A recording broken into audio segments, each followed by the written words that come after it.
തിരുവനന്തപുരം കഴക്കൂട്ടത്തിന് സമീപം, അതായത് കഴക്കൂട്ടത്തിന് സമീപം എന്ന് പറഞ്ഞാൽ നമുക്ക് കഴക്കൂട്ടം ജംഗ്ഷനിൽ നിന്ന് 1 കിലോമീറ്ററിനകത്തുള്ള ഡിസ്റ്റൻസിൽ നല്ല വീതിയുള്ള റോഡ് ഫ്രണ്ടേജിലാണ് ഈ കാണുന്ന പ്രോപ്പർട്ടി. 4 സെൻറ്റിൽ 1600 സ്ക്വയർ ഫീറ്റ് വരുന്ന ഫുള്ളായിട്ട് ഇഷ്ടികയിൽ നിർമ്മിച്ച വീടാണ്. ഇതിപ്പോൾ നേരിട്ട് ഉടമയായിട്ടുള്ള ഡീലാണ്. നല്ലൊരു റേറ്റിന് സ്വന്തമാക്കാം. ഈ ഒരു റേറ്റിന് ഈ ചുറ്റുവട്ടത്ത് നിങ്ങൾക്ക് ഇങ്ങനെ ഒരു വീട് ഇഷ്ടികയിൽ നിർമ്മിച്ച വീട് കിട്ടും എന്ന് തോന്നുന്നില്ല. നമുക്ക് ഈ പ്രോപ്പർട്ടിയുടെ വേറൊരു ഹൈലൈറ്റ് എങ്ങനെയാണെന്ന് വെച്ച് കഴിഞ്ഞാൽ ഇതിലേക്ക് ഒത്തിരിയധികം ആക്സസ് ഉണ്ട്. ഞാൻ ആദ്യത്തെ ആക്സസ് പറഞ്ഞുതരാം. കഴക്കൂട്ടം ജംഗ്ഷനിൽ തന്നെ ഫെഡറൽ ബാങ്ക് ഇരിപ്പുണ്ട്. അതിൻ്റെ സൈഡിലൂടെ കാണുന്ന വഴി അങ്ങനെ വന്നു കഴിഞ്ഞാൽ നമ്മുടെ ശിവൻകോവിലിൻ്റെ ബാക്കിലായിട്ട് വരും. അങ്ങനെ വന്നിട്ട് നേതാജി ലൈനിനകത്ത് കയറി നേരെ വന്നു കഴിഞ്ഞാൽ നമ്മുടെ ഈ പ്രോപ്പർട്ടി ലെഫ്റ്റ് സൈഡിലായിട്ട് കാണാം. ഇനി അതല്ലാണ്ട് വേറൊരു വഴി പറയുകയാണെന്നുണ്ടെങ്കിൽ കാർത്തിക പാർക്ക് ഹോട്ടലിൻ്റെ സമീപത്ത് നിന്ന് നോക്കുകയാണെന്നുണ്ടെങ്കിൽ നമ്മുടെ NH നിന്ന് ഏകദേശം 300 മീറ്റർ മാത്രമേ ഡിസ്റ്റൻസ് ഉള്ളൂ. അതായത് ഈ വീടിൻ്റെ ഫ്രണ്ടിൽ നിന്ന് കുറച്ച് ദൂരം അങ്ങോട്ട് പോയി ലെഫ്റ്റ് സൈഡിലേക്ക് പോയി കഴിഞ്ഞാൽ നമുക്ക് കാർത്തിക പാർക്ക് ഹോട്ടലിൻ്റെ അടുത്ത് നിന്ന് കയറാൻ സാധിക്കും. ഇവിടെ നിന്ന് കറക്റ്റായിട്ട് 300 മീറ്റർ മാത്രമേ ഡിസ്റ്റൻസ് ഉള്ളൂ. ഇനി നമ്മുടെ കഴക്കൂട്ടത്ത് നിന്ന് ചന്തവള പോകുന്ന ആ ഒരു റോഡിൽ നിന്നാണെങ്കിൽ സൈനിക് സ്കൂളിൻ്റെ അരികത്തൂടെ കാണുന്ന വഴി അങ്ങനെ വരുവാണെന്നുണ്ടെങ്കിലും നമുക്ക് ഏകദേശം 1 കിലോമീറ്ററിനകത്തുള്ള ഡിസ്റ്റൻസേ പ്രോപ്പർട്ടിയിലേക്ക് വരുന്നുള്ളൂ. അതുകൊണ്ട് തന്നെ കിൻഫ്രയിലേക്കൊക്കെ നമുക്ക് ഈസി ആക്സസ് ആണ്. ഇപ്പം കിൻഫ്രയുടെ ബാക്ക് ഗേറ്റ് കൂടെ തുറന്ന് അവിടെ ടാറ്റ എലിക്സിയൊക്കെ ഇപ്പോൾ സ്റ്റാർട്ട് ആവുകയാണ്. അപ്പോൾ അതൊക്കെ വരുന്നതുകൊണ്ട് തന്നെ നല്ല രീതിയിൽ ഇമ്പോർട്ടൻസ് വരുന്ന ഒരു ലൊക്കേഷനാണ്. അവിടെ നിന്ന് ഈ പറഞ്ഞതുപോലെ 1 കിലോമീറ്ററിനകത്ത് ഡിസ്റ്റൻസിൽ നമ്മുടെ പ്രോപ്പർട്ടിയിലേക്ക് എത്താം. നേരിട്ട് ഉടമയായിട്ടുള്ള ഡീലാണ്. വീഡിയോ പൂർണ്ണമായിട്ടും കണ്ടിട്ട് അദ്ദേഹത്തെ വിളിച്ച് ബാക്കി കാര്യങ്ങൾ സംസാരിക്കാവുന്നതാണ്. ഇതിൻ്റെ ഈ സൈഡിൽ മതിൽ കെട്ടാത്തതിന് കാരണം എന്താ വെച്ച് കഴിഞ്ഞാൽ നമുക്കിപ്പോൾ ഇതിൻ്റെ ബോർഡർ കൊണ്ട് നിർത്തിയിരിക്കുന്നത് 3.5 സെൻറ്റിലാണ്. ഇതുവരേക്കും 3.5 സെൻറ്റാണ്.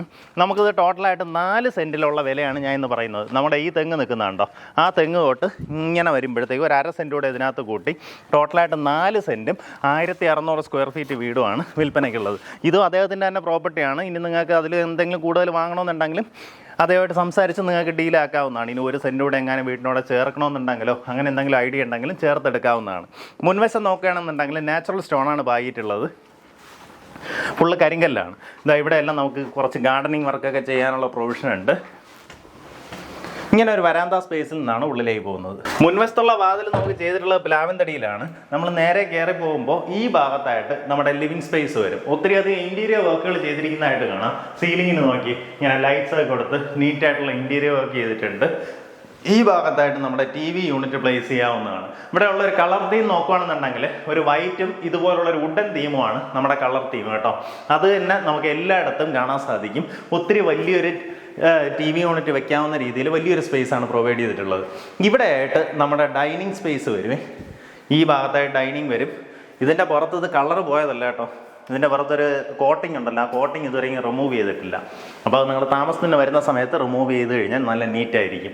ഇതിൽ ഉപയോഗിച്ചിരിക്കുന്ന ഫിറ്റിംഗ് വന്നിട്ട് ഈ വാഷ് ബേസിൻ വരുന്നത് ജാഗ്വാറാണ്. Pipe fitting സെറയാണ്. നമുക്കതുപോലെ ഈ സ്റ്റേഴ്സ് വന്നിട്ട് വുഡിലാണ് ചെയ്തിട്ടുള്ളത്. GI പൈപ്പിലും വുഡിലുമാണ് ചെയ്തിട്ടുള്ളത്. ഇത് അക്കേഷ്യയിലാണ് ചെയ്തത്. അതാണ് ഞാൻ പറഞ്ഞത്, ഈ ഒരു വുഡൻ തീം എല്ലായിടത്തും മെയിൻറ്റെയിൻ ചെയ്തിട്ടുണ്ട്. നമ്മുടെ കിച്ചൺ വരുന്ന ഒരു ഓപ്പൺ കൗണ്ടർ കിച്ചണാണ്. ഇതിൻ്റെ മേളിൽ നമുക്കിത് ഇങ്ങനെ ഒരു കോട്ടിംഗ് മാറ്റിയിട്ടില്ല കേട്ടോ. അതുകൊണ്ടാണ് നമുക്ക് ആ ഒരു അഴുക്ക് പറ്റിയതുപോലെ ഒരു രീതിയിലിരിക്കുന്നത്. അത് ഫുള്ള് മാറ്റിക്കഴിഞ്ഞാൽ നല്ല നീറ്റാവും. അത് നമ്മൾ വേറെ സ്ക്രാച്ച് ഒന്നും ആവണ്ടെന്ന് എഴുതി അങ്ങനെ വെച്ചിരിക്കുകയാണ്. നിങ്ങൾ താമസത്തിന് വരുന്ന സമയത്ത് ക്ലിയർ ചെയ്താൽ മതിയാവും. ഈ രീതിയിൽ ഒത്തിരിയധികം സ്റ്റോറേജ് സ്പേസ് കാണാം. ഇവിടെ ഇനി ടാപ്പ് എല്ലാവരും ഇൻസ്റ്റാൾ ചെയ്ത് തരും കേട്ടോ. ഇതെല്ലാം ഫുള്ളായിട്ട് നീറ്റാക്കിയായിരിക്കും നിങ്ങളുടെ കയ്യിലേക്ക് തരുന്നത്. ഇവിടെ എല്ലാം തന്നെ നമുക്ക് സ്റ്റോറേജ് സ്പേസ് കാണാം. ഇവിടെ നിന്ന് പുറത്തേക്ക് ഇറങ്ങിക്കഴിഞ്ഞാൽ അടുത്തൊരു വർക്ക് ഏരിയയ്ക്കുള്ള പ്രൊവിഷൻ നമുക്കിവിടെ ചെയ്തെടുത്തിട്ടുണ്ട്. അതായത് ഈ ഭാഗത്തായിട്ട് നമുക്കിനി അടുത്തൊരു സ്ലാബ് ചെയ്ത് സിങ്കും സ്ഥാപിച്ചിട്ടുണ്ട്. ഇവിടെ ഇനി പൈപ്പെല്ലാം അവർ ഇൻസ്റ്റാൾ ചെയ്ത് തരും. അപ്പോൾ ഇവിടെ വേണമെങ്കിലൊന്ന് കവർ ചെയ്ത് എടുത്തു കഴിഞ്ഞാൽ നമുക്ക് നല്ല വലിയ സ്പേഷ്യസ് ആയിട്ടുള്ളൊരു വർക്ക് ഏരിയ തന്നെ കിട്ടുന്നുണ്ടാവും. ഇതാണ് നമ്മുടെ ബാക്ക് യാർഡ്. നമുക്ക് ഉള്ളിലേക്കുള്ള വാതിലുകളുടെ പണിയെല്ലാം ചെയ്തിട്ടുള്ളത് ആഞ്ഞിലിയിലും മഹാഗണിയിലുമാണ് കേട്ടോ. അതിനുശേഷം നമുക്ക് ആ ഒരു വുഡിൻ്റെ തീം അങ്ങനെ തന്നെ നിലനിർത്താൻ വേണ്ടി ഈ രീതിയിൽ നമുക്കൊരു ലാമിനേഷൻ കൊടുത്തിട്ടുണ്ട്.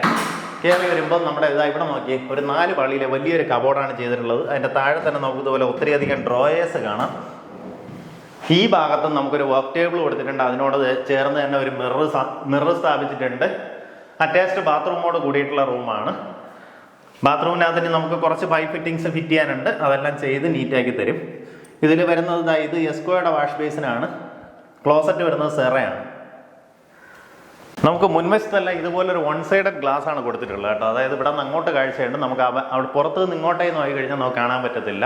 അതൊരു ബ്ലാക്ക് കളർ തീമിൽ നമുക്ക് പുറത്തുനിന്ന് നിൽക്കുന്നുണ്ടാവും. പക്ഷേ നല്ലതുപോലെ തന്നെ പ്രകാശം ഉള്ളിലേക്ക് വരുന്നുണ്ട്. മേളിലേക്ക് കയറി വരുമ്പോൾ ഇങ്ങനെ വലിയൊരു ലിവിങ് സ്പേസ് തന്നെ കൊടുത്തിരിക്കുന്നതായിട്ട് കാണാം. ഈ ഭാഗത്തായിട്ട് TV യൂണിറ്റ് സെറ്റ് ചെയ്യാവുന്ന രീതിയിൽ അതിൻ്റെ ഇൻറ്റീരിയർ വർക്ക് ചെയ്തിട്ടുണ്ട്.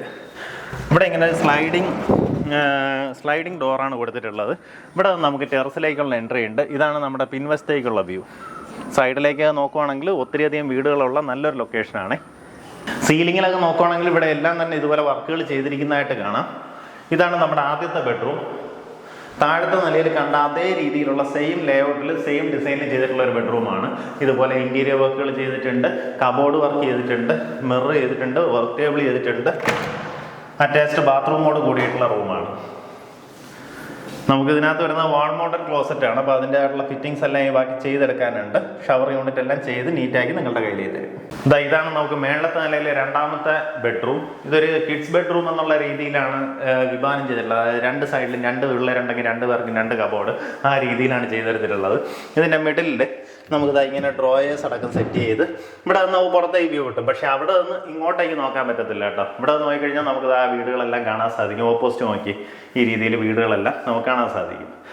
പക്ഷേ വൺ സൈഡ് മിറർ ഗ്ലാസ് ആണ്. അവിടെ നിന്ന് ഇങ്ങോട്ടേക്ക് നോക്കിയാൽ കാഴ്ച ഉണ്ടാവില്ല. അറ്റാച്ച്ഡ് ബാത്റൂമോട് കൂടിയിട്ടുള്ള റൂമാണ്. ഇതിനകത്തെല്ലാം വാഷ് ബേസിനൊക്കെ വരുന്നത് യെസ്കോയും നമ്മുടെ ക്ലോസറ്റ് വരുന്നത് സെറയുടെ ഫിറ്റിംഗ് തന്നെയാണ് ഉപയോഗിച്ചിട്ടുള്ളത്. നമുക്ക് ഈ ഒരു കോമൺ സ്പേസിൽ നിന്ന് തന്നെ ആക്സസ് വരുന്ന രീതിയിൽ ഇങ്ങനെ ഒരു ബാൽക്കണി സ്പേസ് വരുന്നുണ്ട്. ഇതാണ് നമ്മുടെ ബാൽക്കണിയിൽ നിന്നുള്ള വ്യൂ വരുന്നത്. ടെക്നോ പാർക്ക് ബേസ് ചെയ്ത് വർക്ക് ചെയ്യുന്നവർക്കൊക്കെ ആണെങ്കിൽ സ്വന്തമാക്കാൻ പറ്റിയ നല്ലൊരു ലൊക്കേഷനാണ്. അത് നല്ലൊരു പ്രൈസാണ് ഈ പ്രോപ്പർട്ടി ചോദിച്ചിട്ടുള്ളത്. ടോട്ടലായിട്ട് 4 സെൻറ്റിൽ 1600 സ്ക്വയർ ഫീറ്റ് വരുന്ന ഇഷ്ടികയിൽ നിർമ്മിച്ച വീടാണ്. ഉദ്ദേശിക്കുന്ന വില 89 ലക്ഷം രൂപയാണ്. ഞാൻ മുന്നേ പറഞ്ഞതുപോലെ ഒത്തിരിയധികം ആക്സസിബിലിറ്റി ഉണ്ട്. നമുക്ക് ഇവിടെ നിന്ന് കഴക്കൂട്ടം ജംഗ്ഷനിലേക്ക് പോകാൻ 900 മീറ്റർ, 980 മീറ്റർ അത്രയും മാത്രമേ ഡിസ്റ്റൻസ് വരുന്നുള്ളൂ. അതുപോലെ തന്നെ കിൻഫ്രയിലേക്ക് ഈസി ആയിട്ട് കയറാം. നമുക്ക് NH-ലേക്ക് വളരെ എളുപ്പമാണ്. ഇവിടെ നിന്നൊരു 300 മീറ്റർ എന്ന് പറയുമ്പോൾ നടന്നു പോകാനുള്ള ഡിസ്റ്റൻസ് മാത്രമേ വരുന്നുള്ളൂ. ഇനി നമുക്ക് കാര്യവട്ടത്തേക്ക് പോകാൻ സാധിക്കും. അതായത് കാര്യവട്ടത്ത് നിന്ന് വരുമ്പോഴത്തേക്കും കഴക്കൂട്ടത്ത് നിന്ന് തൊട്ട് മുമ്പ് തന്നെ വലത്തോട്ട് ഗോദ സ്പോർട്സിലേക്കുള്ള വഴി കാണാം. അതുവഴി കയറി നമ്മൾ കയറുമ്പോൾ തന്നെ ലെഫ്റ്റിലേക്ക് തിരിഞ്ഞ് അങ്ങനെ വന്നു കഴിഞ്ഞാൽ നമുക്ക് ഈ നേതാജി ലൈനിനകത്ത് വരാം. ആ രീതിയിൽ ഒത്തിരിയധികം വഴിയിലൂടെ ആക്സസ് വരുന്ന നല്ലൊരു ലൊക്കേഷനാണ്. മിസ്സാക്കല്ല. നേരിട്ട് ഇതിൻ്റെ ഉടമയെ വിളിച്ച് ബാക്കി കാര്യങ്ങൾ സംസാരിച്ച് ഡീലാക്കാവുന്നതാണ്.